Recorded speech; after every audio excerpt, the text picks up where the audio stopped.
Assalamualaikum warahmatullahi wabarakatuh. Nama saya Nabila Farisa dari Sosiologi 5D. Di sini saya akan menjelaskan mengenai salah satu materi dari mata kuliah Sosiologi Industri, yaitu mengenai gerakan buruh dan serikat buruh. Di mana video yang saya buat ini merupakan salah satu pemenuhan tugas saya dalam mata kuliah Sosiologi Industri, di mana dosen yang mengampunya adalah Bapak Hikmah. Bapak Hikmat, mohon maaf. Kita langsung saja ke materi yang akan saya sampaikan, yaitu mengenai gerakan buruh dan serikat buruh.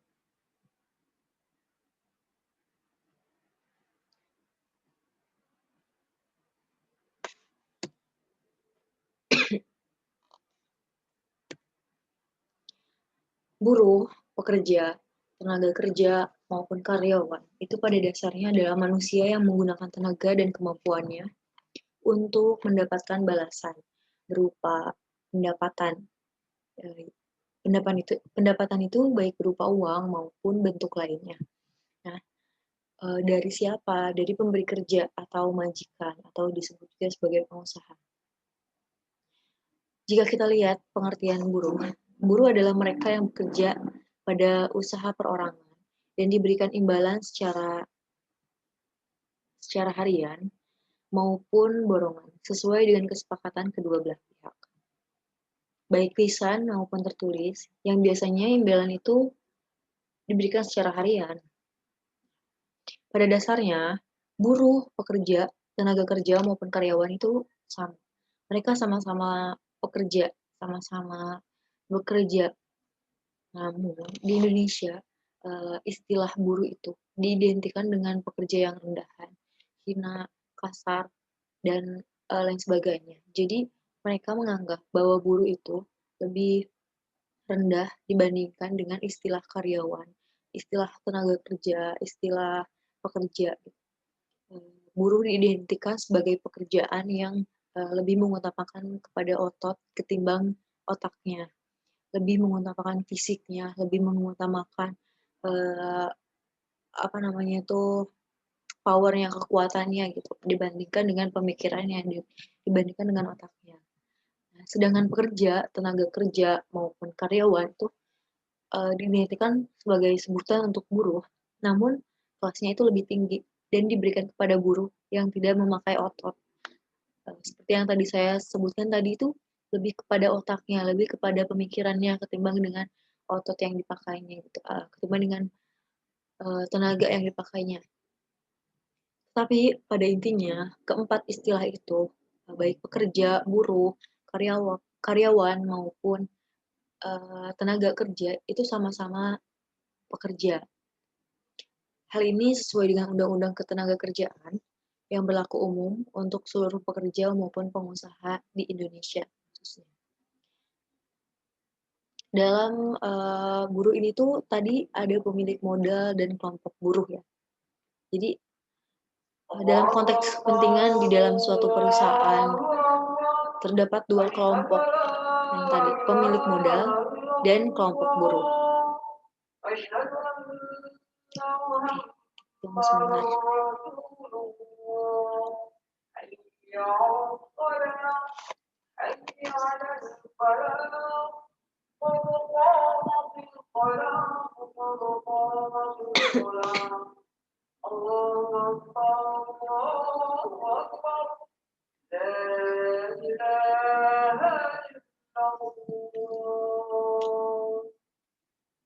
Oke, kita lanjut lagi ya. Jadi di dalam suatu perusahaan itu ada dua kelompok, yaitu kelompok pemilik modal yang kita sebut owner dan kelompok buruh. Nah, kelompok buruh itu orang-orang yang diperintah dan dipekerjakan dan berfungsi sebagai salah satu komponen dalam proses produksi. Jadi harus selalu ada buruhnya dan pemilik modalnya. Tidak akan ada pemilik modal jika tidak ada buruh, tidak akan ada buruh pula jika tidak ada yang memiliki modal. Jadi mereka saling keterkaitan. Serikat pekerja atau serikat buruh itu bebas dalam menentukan asas organisasinya. tapi tidak boleh menggunakan asas yang bertentangan dengan Pancasila dan Undang-Undang Dasar 1945 tentunya. Mengapa? Karena seperti yang kita tahu bahwa Pancasila itu merupakan sebagai dasar negara dan undang-undang itu sebagai konstitusi negara Kesatuan Republik Indonesia. Nah, ada serikat pekerja atau serikat buruh, federasi, dan konfederasi, mohon maaf itu salah penulisan. Serikat pekerja atau serikat buruh mempunyai sifat, ada 5 sifat. Yang pertama itu bebas. Maksudnya apa? Artinya, sebagai organisasi dalam melaksanakan hak dan kewajibannya, serikat pekerja atau buruh itu tidak di bawah pengaruh ataupun tekanan dari pihak manapun. Jadi harus mereka itu sebebas-bebasnya mengekspresikan apa yang mereka tuju gitu. Tidak ada tekanan dari pihak manapun. Yang kedua itu sifatnya terbuka. Dalam menerima anggota maupun memperjuangkan kepentingan kerja atau buruhnya itu tidak membedakan aliran politik, agama, suku bangsa, dan jenis kelamin. Jadi memang betul-betul harus terbuka. Mereka harus mau menerima siapapun tanpa memandang, membeda-bedakan bahwa mereka itu laki-laki atau perempuan. Pokoknya mereka itu harus terbuka. Berkaitan juga dengan sifat yang selanjutnya yaitu mandiri. Artinya dalam mendirikan, menjalankan, dan juga mengembangkan organisasi ditentukan oleh kekuatan sendiri, tidak dikendalikan oleh pihak di luar organisasi. Jadi harus benar-benar. Ketiga sifatnya itu saling berhubungan. Jadi mereka harus berasal dari diri sendiri, atas kemauan sendiri, tidak ada yang menekan, tidak dikendalikan oleh siapapun, dan tidak membedakan siapapun yang akan masuk atau menjadi anggotanya. Dan yang keempat, ada demokratis. Maksudnya itu dalam mendirikan, menjalankan, dan juga mengembangkan organisasi. Ditentukan oleh kekuatan sendiri. Mohon maaf. Maksudnya demokratis itu lebih kepada dalam melakukan pembentukan organisasi, pemilihan pengurus, memperjuangkan, dan juga melaksanakan hak dan kewajibannya, hak dan kewajiban organisasinya, dilakukan sesuai dengan prinsip demokrasi tentunya. Jadi harus mengedepankan demokrasi. Dan yang terakhir, sifat yang terakhir itu ada bertanggung jawab. Bertanggung jawab di sini tuh maksudnya untuk mencapai tujuan dalam melaksanakan hak dan kewajibannya, serikat pekerja atau buruh itu harus bertanggung jawab pada anggota di dalam anggota-anggotanya, harus bertanggung jawab kepada masyarakat, terutama pada negara juga. Jadi harus bisa dipertanggungjawabkan apa yang sudah mereka perbuat gitu. Nah, di sini ada gerakan buruh. Ada 4 gerakan buruh. Yang pertama itu gerakan buruh yang berorientasi menyejahterakan para anggota. Nah, para anggotanya itu harus mendapatkan keuntungan seperti jaminan sosial, jaminan kesehatan, dan uang pensiun. Jadi gerakan ini tuh memang benar-benar diorientasikan untuk menyejahterakan para anggotanya. Jangan sampai mereka merasa hak-hak dan kewajiban mereka itu tidak terpenuhi. Seperti jaminan sosial, jaminan kesehatan itu memang sudah seharusnya mereka dapatkan. Gitu. Nah, sedikit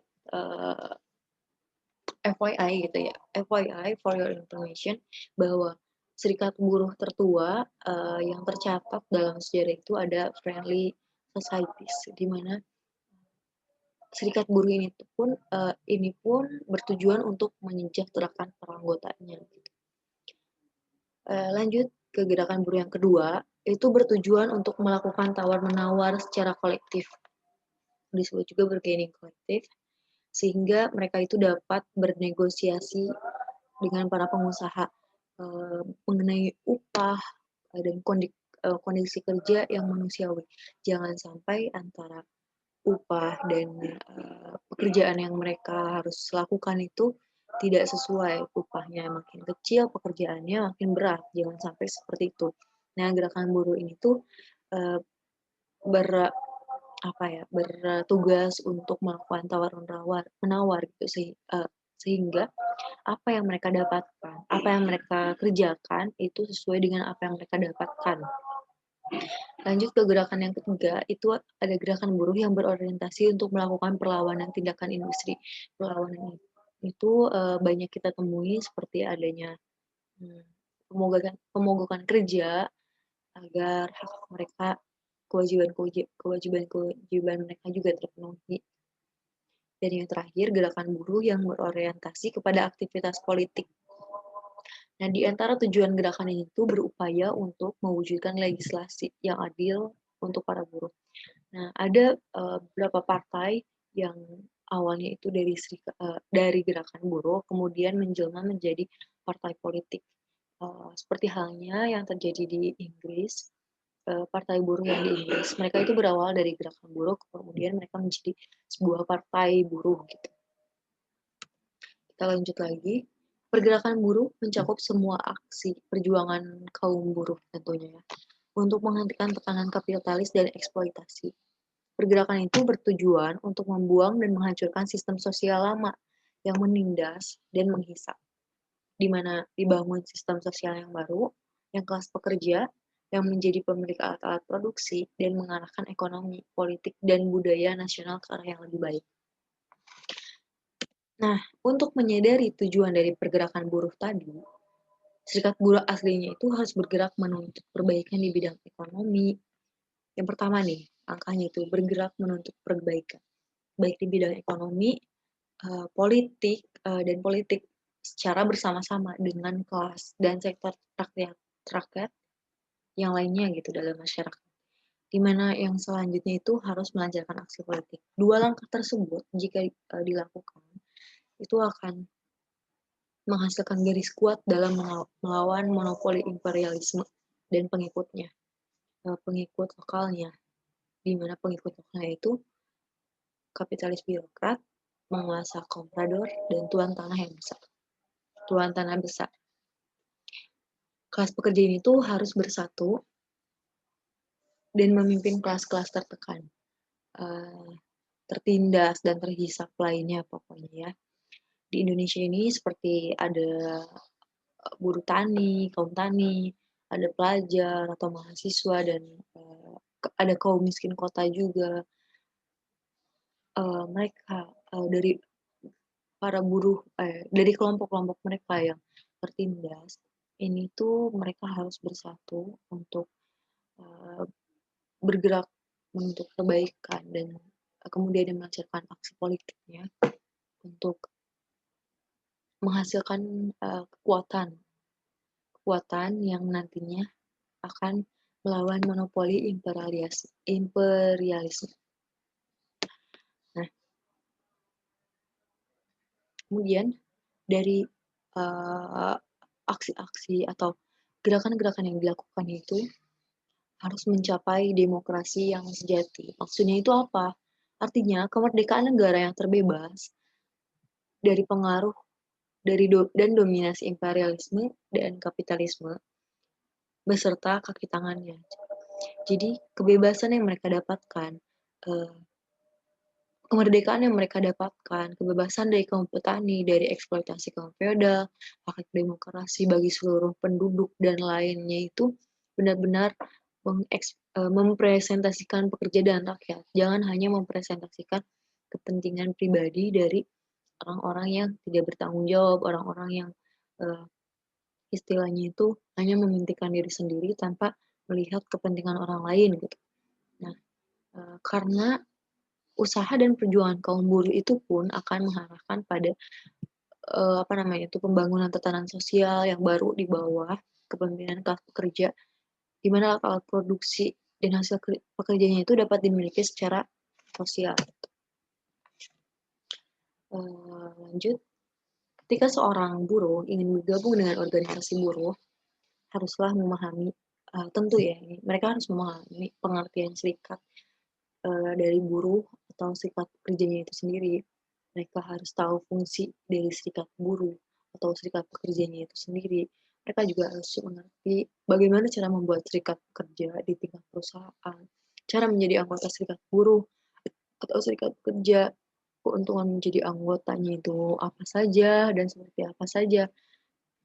Nah, anggota dari serikat pekerja itu tidak hanya boleh mengikuti satu serikat saja gitu, melainkan mereka bisa memilih banyak serikat sesuai dengan yang mereka mau dan sesuai dengan kemampuan mereka.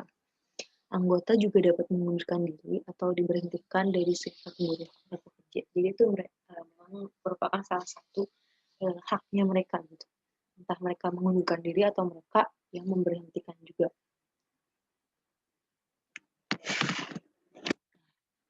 Prosedur pemberitahuan dan pencatatan serikat buruhnya itu sudah terlampir dalam pasal 18 sampai 24.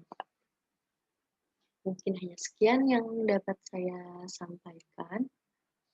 Kurang lebihnya mohon dimaafkan. Semoga saya bisa benar-benar, maksudnya itu ini sebagai pemenuhan tugas dan semoga tugas ini terpenuhi. Kurang lebihnya mohon maaf. Wabillahi taufiq wal hidayah. Wassalamualaikum warahmatullahi wabarakatuh.